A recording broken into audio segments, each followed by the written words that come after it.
Sí, Lucas capítulo 10, desde el versículo 25 en adelante. Y vamos a ir deteniéndonos, leyendo algunos versículos y vamos a hacer alguna pausa para explicar y no se haga muy largo. Dice el versículo 25: Y aquí un doctor de la ley se levantó, tentándole y diciendo: Maestro, ¿haciendo qué cosa poseeré la vida eterna? Y él dijo: ¿Qué está escrito en la ley? ¿Cómo lees? Y él respondiendo dijo: Amarás al Señor tu Dios de todo tu corazón y de toda tu alma y de todas tus fuerzas y de todo tu entendimiento, y a tu prójimo como a ti mismo. Y díjole: Bien has respondido, haz esto y vivirás. Mas él, queriéndose justificar a sí mismo, dijo a Jesús: ¿Y quién es mi prójimo? Estos versículos que nos hablan acá de un encuentro del Señor con un doctor de la ley, da la sensación de un hombre muy capacitado, pero que tienta al Señor con unas palabras y con unas preguntas que no parecen nada de malo a primera vista. ¿Haciendo qué cosa poseeré la vida eterna? Y bueno, también quería decir que, como nos enseña el libro de Romanos capítulo 2, ¿no? Primero traté de enseñarme a mí mismo y realmente me vi muy reflejado en esta experiencia. O sea, lo que el Señor le va a decir acá y le va a tratar de enseñar a este hombre quién es su prójimo, lo tomé para mí. Y también me vi reflejado en este hombre cuyo conocimiento académico, por conocer las cosas, quizás desde los 12 años, que ya eran considerados civilmente responsables, súbditos de la ley, aprendían a leer ellos con el Antiguo Testamento, eran responsables, y ya un doctor era alguien muy avanzado, y llegar a ese puesto quizás le hubiese llevado mucho tiempo y dedicación. Entonces, cuando le dice que haciendo qué cosa poseeré la vida eterna, al respecto pensaba cómo nosotros o yo trato de que la gente posea la vida eterna y cómo sabemos también de memoria, como este hombre sabía de memoria la ley, aunque estamos en tiempos de la gracia, sabía perfectamente qué responder. Por eso el Señor le dice: ¿qué está escrito en la ley? ¿Cómo lees? Y nosotros podemos decir: ¿qué se lee en el Nuevo Testamento acerca de cómo recibir a Cristo en el corazón? Y bueno, podemos decir: cree en el Señor Jesucristo y serás salvo tú y tu casa. Arrepentimiento y fe. Podemos decir, predicando a los gentiles, arrepentimiento para con Dios y fe en el Señor Jesucristo. Muy bien, ¿cómo sabés? Y al respecto pensaba, ¿cómo responde este hombre? Amarás al Señor tu Dios de todo tu corazón y de toda tu alma y de todas tus fuerzas y de todo tu entendimiento, y a tu prójimo como a ti mismo. Responde, como nos dice acá en Deuteronomio 6:5, está la letrita, dice eso la ley. También en Levíticos 9:18. Quizás muchos no sabían leer también, y él, al saber estas cosas y exigírselas, me imaginaba cómo también era muy hábil, ¿no? Como ese gran jugador de fútbol que no solamente hacía jugaditas con la pelota, sino que si le daban una pelotita de tenis también hacía, y si le daban una naranja hacía con la naranja, y con la cabecita y con el hombrito, hábil. Y hay campeonatos, ¿no?, que muestran la destreza que puede tener uno con una pelotita sin salir de una circunferencia, a ver cuántas puedes hacer, jugaditas con el hombro, con la cabeza, con la rodilla, y cuántas veces puedes, ahora hay muchas cosas más difíciles, piruetas en el piso. Y yo veía y pensaba, qué habilidad, qué destreza, y cómo tiene esta capacidad de tentar al Señor. ¿Con qué cosa poseeré la vida eterna? Y ahí él empieza a hacer sus malabares, su destreza con su conocimiento que había obtenido en años. Sabía responder bien. Por eso el Señor también le dice, bien has respondido. Respondió perfecto. Y ahora también pensaba en mí, ¿no? Si soy así en las cosas del Señor. Y luego el Señor tiene que enseñar a este hombre una lección más profunda, para que realmente podamos entender esto.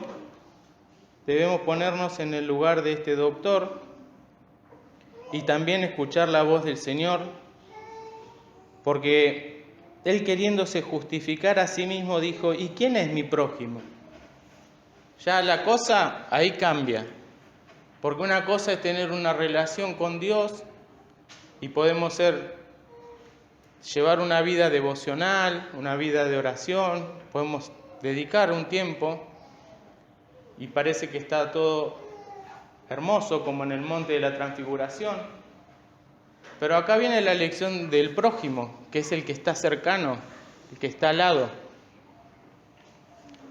Y entonces este hombre le pregunta al Señor, ¿y quién es mi prójimo? Y le dice, bien has respondido, haz esto y vivirás. Mas él, queriéndose justificar a sí mismo, dijo a Jesús, ¿quién es mi prójimo? Tenía la vista tan corta, ¿no?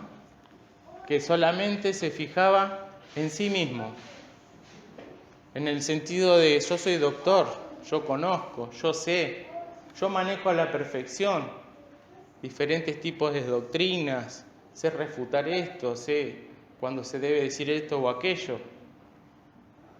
Pero el hecho práctico está ahora en poder contemplar al que está al lado o al que está cercano.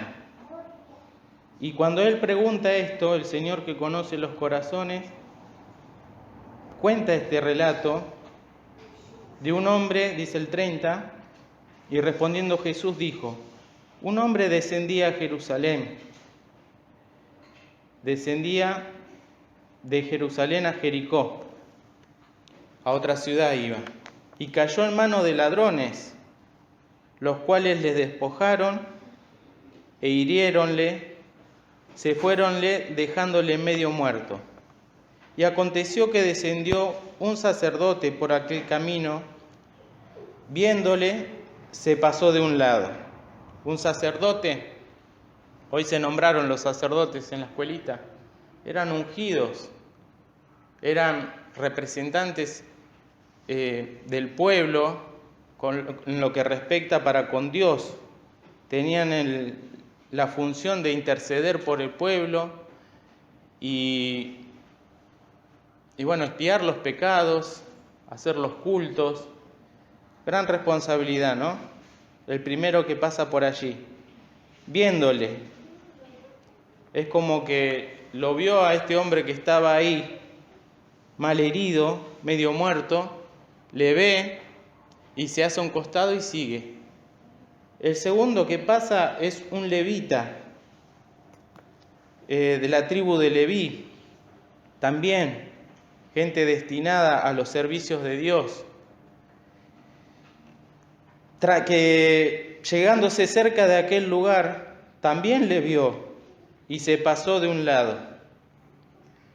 Mas un samaritano que transitaba, viniendo cerca de él y viéndole, fue movido a misericordia. Los samaritanos eran una ciudad, Samaria, y los judíos no se trataban con los samaritanos, o sea, este hombre que está mal herido, si era judío, el samaritano podría haber dicho que lo cure a alguno de sus hermanos. Pero él fue movido a misericordia, ¿no? Porque consideró al que estaba en esa situación. Y cuando el Señor le pone este ejemplo, me imagino el doctor de la ley, cómo habrá pensado, ¿no? Un samaritano. Y el sacerdote y el levita, ¿qué pasó? Lo cierto es que en estos versículos que siguen yo me encontré con 10 verbos o acciones que toma este samaritano. Y lo primero es que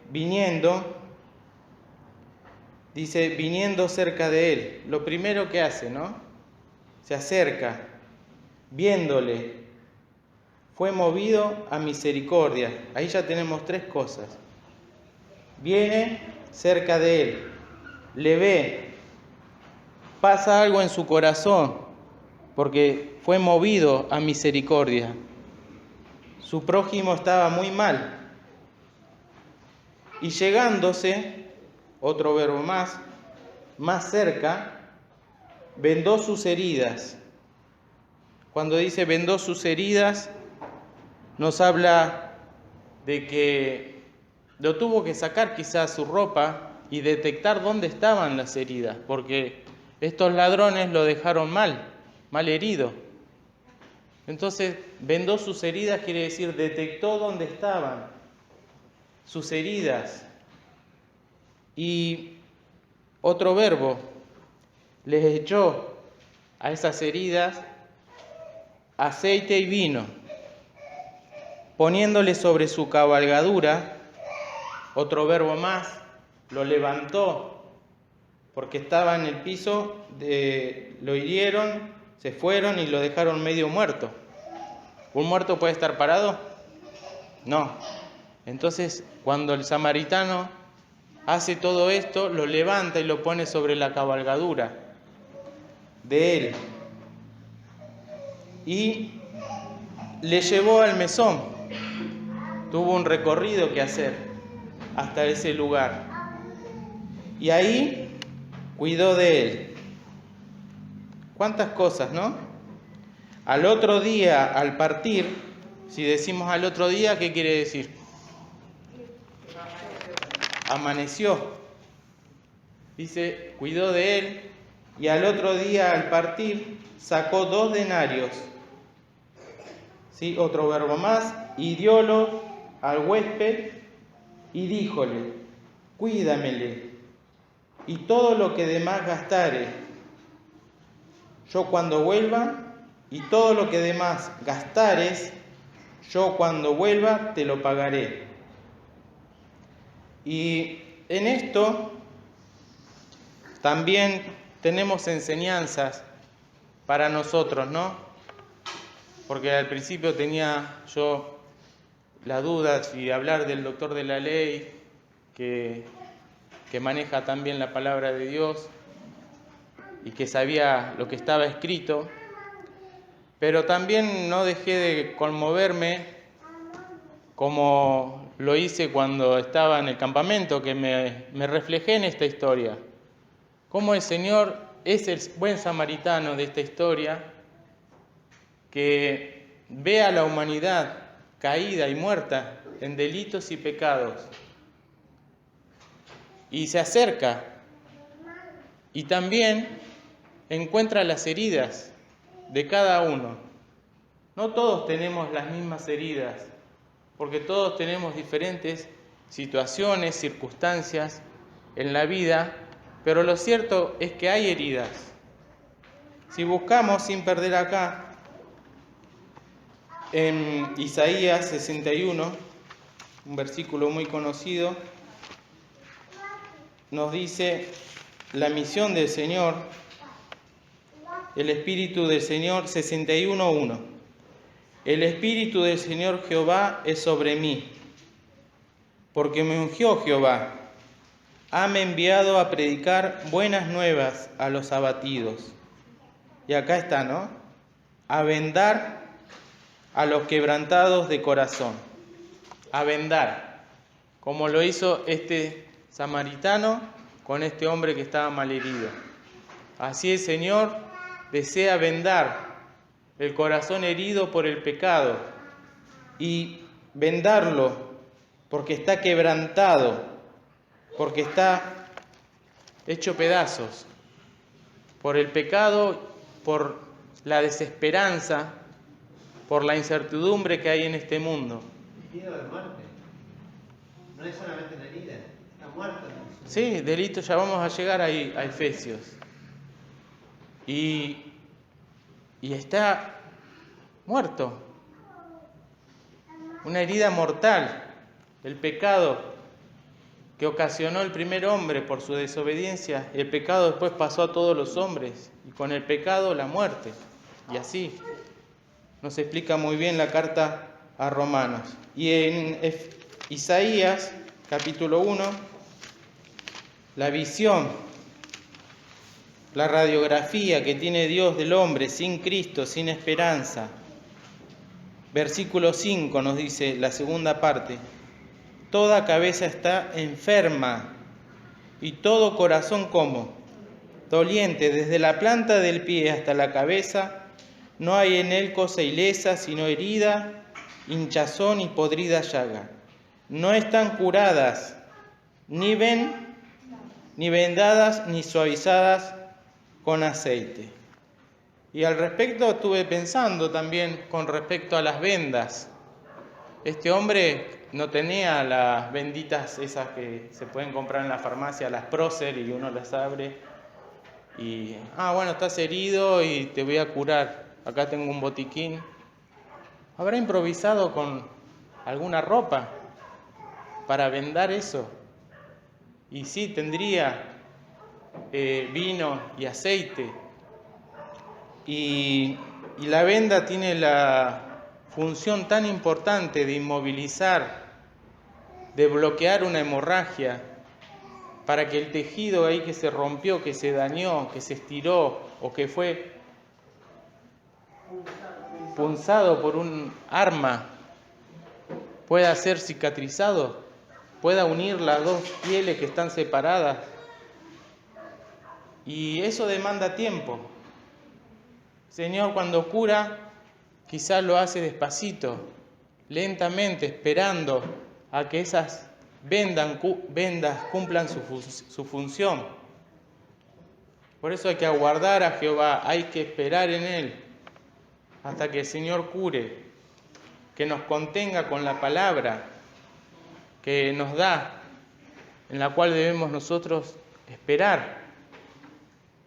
Y qué lindo, ¿no? Porque eso hace este buen samaritano, vendó sus heridas. Y tenemos el pasaje de Isaías 1 y de Isaías 61, y esta acción que hace ha de procurar que esa persona no se muera desangrada, ¿no? Porque los corazones están quebrantados. Y cuando solamente ponemos una curita tan chiquitita, como sella ya, ¿no? Y cuánto más una venda que pueda envolver una zona dañada. Ahora, espiritualmente hablando, cuánto necesitamos de la palabra que sea como una venda de contención, para que mientras que estamos con vida podamos obtener la vida eterna que el Señor nos quiere dar. Y también dice que le echó a esas heridas aceite y vino. Figura el aceite del Espíritu Santo, y vino figura también en la Biblia de la sangre del Señor Jesús, importantísimas para poder, una vez que se selló ese continente que es el corazón, poder recibir el aceite que ha de suavizar, ha de ser antiséptico, ¿no? Contra todas las bacterias que puedan poner en riesgo esta salud. tan delicada y tan precaria. Pero bueno, ya en la antigüedad, la Biblia tiene muchísimos años, ya estas cosas tenían efecto positivo. Venda, un poco de aceite en la herida y vino. Y luego poniéndole sobre su cabalgadura. Qué amoroso que es el Señor, porque se despojó de su gloria y aún a nosotros. Vamos a leer ahora sí en Efesios. No solamente nos pone sobre una cabalgadura, sino que una vez que recibimos a Cristo en el corazón, por pura gracia, Efesios 2:4. Empero Dios, que es rico en misericordia, por su mucho amor con que nos amó, aun estando nosotros muertos en pecados, nos dio vida juntamente con Cristo. Por gracia sois salvos, y juntamente nos resucitó, y asimismo nos hizo sentar en los cielos con Cristo Jesús. Todo cristiano viaja sobre la cabalgadura del Señor mientras que esté en este mundo, porque necesitamos de Él en todo momento, para que aún en estos tiempos el Señor pueda seguir siendo nuestro médico. ¿Y a dónde le lleva? Nos dice el versículo de Lucas que le llevó hasta un mesón. Eso lo dice el versículo número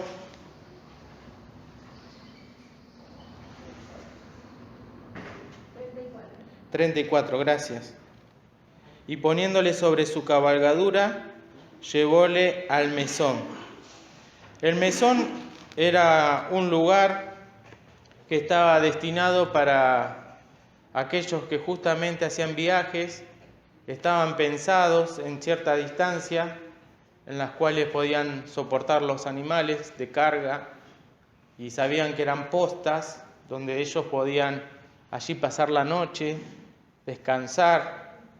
Y estaba el mesonero, que era un lugar, me fijé en el diccionario, que tenía todos como carpas y en el centro como una plaza, y ahí podían poner los animales y ellos descansar allí.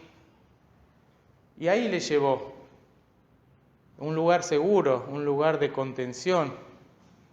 Y allí estaba el mesonero, que este samaritano tiene eso, cómo se amplía la misericordia cada vez más hacia alguien que estaba muerto, y tiene mucho cuidado porque lo cuidó toda esa noche, le llevó al mesón y cuidó de él.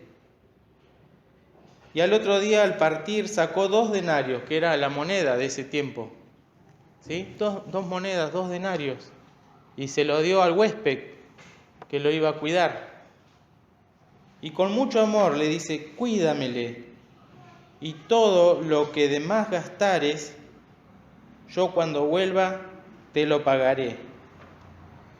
Y al respecto pensaba, el mesón, el lugar donde nosotros hemos de ser cuidados por el Señor, es la casa de Dios.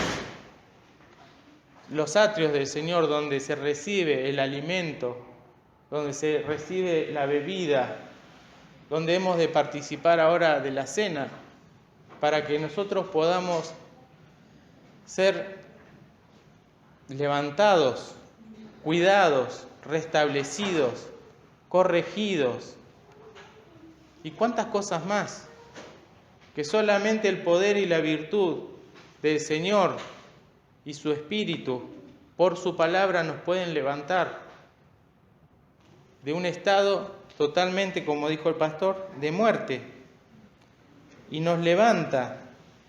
Y Él tiene ese cuidado de sacar esos 2 denarios, que era una moneda, pero ahora tenemos la gracia en la cual podemos venir y comprar sin precio, porque el precio ya lo pagó Cristo en la cruz. Y de esa forma obtener paz en el corazón, porque ya está todo hecho, consumado es. Cristo efectuó su obra para que nosotros podamos ser sanos, sanados y experimentar esta gran bendición, ¿no? De ser vendados, experimentar el aceite, la sangre de Cristo representada en el vino que nos limpia de todo pecado, vernos sentados en Cristo porque se proyecta la obra de Cristo por los ojos de la fe. No ha de quedar acá en lo horizontal, sino se proyecta a cómo nos ve Dios ya allí. Y el huésped que queda con nosotros, pensaba, es el Espíritu Santo, porque el Señor se va, como se va también este samaritano. Prometió volver, pero nos dice San Juan, capítulo número, ya les digo,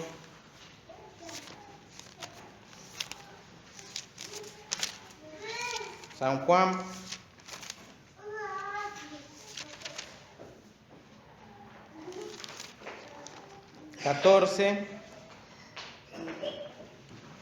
versículo 16 en adelante, el Señor como samaritano, ¿no? En este caso, rogando al Padre, y os dará otro consolador, el mesonero, ¿no?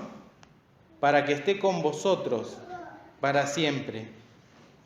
Al Espíritu de verdad, al cual el mundo no puede recibir, porque no le ve ni le conoce. Mas vosotros le conocéis, porque está con vosotros y será en vosotros. No os dejaré huérfanos, vendré a vosotros. Cuando dice el Señor, os rogaré al Padre y os dará otro consolador, quiere decir otro que los pueda cuidar. Y el cuidado que tiene el Espíritu de nosotros, como escuchábamos los martes, pero también el cuidado que ahora tenemos entre hermanos para poder prevenirnos con honra unos a otros, ayudarnos y procurar hacer que permanezca el amor fraternal si alguno está pasando una necesidad. Y ahí está nuestro prójimo, ¿no? Y el cuidado que recibimos cuando se escucha la palabra, porque el cuidado viene de parte del Señor a través de su palabra, echando toda vuestra solicitud en Él, porque Él tiene cuidado de vosotros. Y el cuidado tenemos que aprender, o tengo que aprender a verlo, en la boca de los hermanos que hablan, en los textos que se suben, en los estados, en las prédicas que pueda escuchar, que sean fieles, en algún consejo o un cántico de un niño. Ese es el cuidado que Dios tiene, la forma de suavizar, de vendar, de levantarnos, porque somos propensos a caer, a debilitarnos, a aflojar. Bueno, pero hay un cuidado, el mesonero, el huésped, y el Señor, que amaba a los suyos hasta el fin, ¿sí? Tiene que dejar ahora a la tercera persona de la Santísima Trinidad que nos cuide. ¡Qué misión! También, cuando vuelva el Señor, ha de galardonar también todo trabajo que se hizo aquí. Todo aquel que dio hasta un vaso de agua en nombre del Señor ha de recibir su recompensa. El Señor va a pagar, porque no es injusto Dios para olvidar el trabajo de amor que uno pudo demostrar a los santos, ¿no? Quizás hay hermanos que trabajan mucho en la obra y al respecto pensaba que lo hagan con amor. Quizás otros trabajan poquito, pero que también lo hagan con amor y que cada uno pueda ocupar su lugar en el cuerpo de Cristo. porque está esa tendencia, ¿no?, de ser como Marta. Señor, ¿no ves que estoy sola trabajando y sirviendo? ¿No le dices nada a mi hermana que está acá? Pero no, si lo hacemos con amor, perseverando. Y cuántas cositas, ¿no?, que hay. Y entonces ahora vuelve el Señor a preguntarle a este doctor de la ley: ¿quién pues de estos tres te parece que fue el prójimo de aquel que cayó en las manos de los ladrones? ¿Qué tiempo que se tomó para explicarle? ¿Qué tiempo que se tomó para llevarlo a una experiencia y para demostrarle que podía saber mucho, pero que si no había virtud en eso que sabía, la fe sin obras, nos dice la palabra, ¿cómo es? Es muerta. Y ahora le dice que el doctor le contesta y le dijo: el que usó con él de misericordia. No le dijo el samaritano, el que usó con él de misericordia. Entonces Jesús le dijo: ve y haz tú lo mismo. Y bueno, ahora tengo que yo pensar en esto, porque los prójimos, la gente que nos rodea, está al alcance de la mano y los vemos. Y hay pecados que son por comisión, que lo hacemos voluntariamente, pero hay pecados también por omisión, cuando dice la palabra que sabiendo hacer el bien, no lo hacemos.